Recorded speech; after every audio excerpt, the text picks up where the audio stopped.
নমস্কার, জয় মাতা, জয় গুরু বামদেব। আমি জ্যোতিষগুরু দ্রোণাচার্য। দর্শক বন্ধু, আগামীকাল 29শে মার্চ শনি অমাবস্যা। শনিবারে পড়েছে এই অমাবস্যা, তাই শনি অমাবস্যা।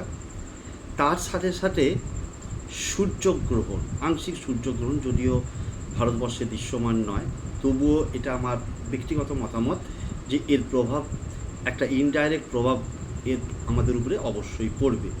তার সাথে সাথে একটা বিরলতম ঘটনা ঘটছে যে শনি তার নিজের ঘর, এবং যে ঘরটায় শনি সবথেকে বেশি শক্তিশালী হয়, কুম্ভ রাশি, সেই কুম্ভ রাশি ছেড়ে মীন রাশিতে যাচ্ছে।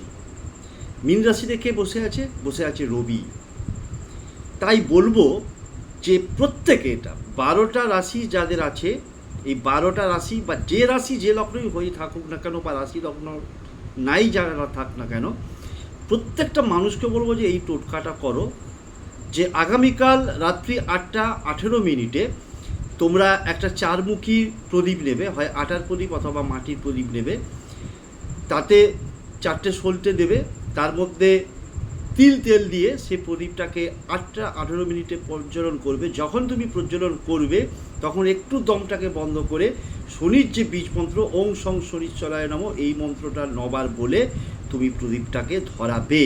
এবং তারপরে বলবো যে প্রদীপটা ধরানো হয়ে গেলে 8টা 18 মিনিটের পর তোমরা শনি মন্দিরে গিয়ে অবশ্যই এক মুঠো আন্দাজ মিনিমাম যে কোনো একটা কাগজে মুড়ে কালো তিল শনি মন্দিরে দান করে এসো, দেখবে অভূতপূর্ব রেজাল্ট পাবে। এবং তার সাথে সাথে বলবো যে যদি পারো আগামীকাল অথবা এর পরের যে কোনো শনিবার দিনকে তোমরা একটা কালো রঙের জুতো পরে শনি মন্দিরে যাবে, গিয়ে সেখানে শনিদেবকে প্রণাম করবে, প্রণাম করে নিজের মনস্কামনা জানিয়ে খালি পায়ে বাড়ি ফিরে আসবে।